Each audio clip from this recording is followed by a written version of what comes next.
Hello friends, welcome to KCT new update. So ಕೆದವರು ಒಂದು ಹೊಸ ಅಪ್ಡೇಟ್ ಕಳಿಸಿದ್ದಾರೆ, ಅದು ಏನು ನೋಡೋಣ.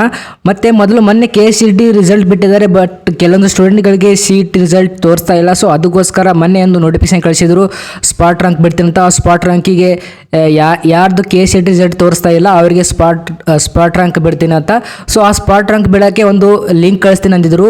ಆ ಲಿಂಕಿಗೆ ಕ್ಲಿಕ್ ಮಾಡಿದ ತಕ್ಷಣ ನೀವು ನಿಮ್ದು ಮಾರ್ಕ್ಸ್ ಎಂಟ್ರಿ ಮಾಡಬೇಕಂತ ಹೇಳಿದರು. ಸೊ ಆ ಲಿಂಕು ಕೆದವರು ಬಿಡುಗಡೆ ಮಾಡಿದ್ದಾರೆ. ಸೊ ಅದು ಯಾವ ಲಿಂಕು ಎಲ್ಲಿ ಬಿಟ್ಟಿದ್ದಾರೆ ಅಂತ ನೋಡೋಣ. ಸೊ ಯಾರಾದರೂ ನಮ್ಮ ಚಾನಲ್ ಹೊಸಬರಿದ್ದರೆ ನಮ್ಮ ಚಾನಲ್ ಸಬ್ಸ್ಕ್ರೈಬ್ ಮಾಡಿರಿ ಮತ್ತು ಈ ವಿಡಿಯೋ ಲೈಕ್ ಮಾಡಿ.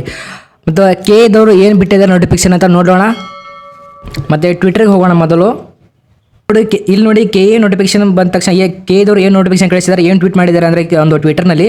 ಸೊ ಇಲ್ಲಿ ಕಳಿಸಿದ್ದಾರೆ ನೋಡಿ, ಅಂದರೆ UGCET 2020 ಫಲಿತಾಂಶ ಪ್ರಕಟವಾಗದ ಅಭ್ಯರ್ಥಿಗಳಿಗೆ ತಮ್ಮ ಅರ್ಹತಾ ಪರೀಕ್ಷೆ ಅಂಕಗಳನ್ನು ದಾಖಲಿಸಲು KA ತನ್ನ ವೆಬ್ಸೈಟ್ನಲ್ಲಿ ಲಿಂಕ್ ಬಿಡುಗಡೆ ಮಾಡಿದೆ. ಅಂದರೆ ಯಾರ್ದು ಫಲಿತಾಂಶ ಪ್ರಕಟವಾಗಿಲ್ಲ ಅವರಿಗೆ, ಆ ಅಭ್ಯರ್ಥಿಗಳಿಗೆ ಒಂದು ಲಿಂಕ್ ಕಳಿಸಿದ್ದಾರೆ ಕೆದವರು KA ವೆಬ್ಸೈಟ್ನಲ್ಲಿ.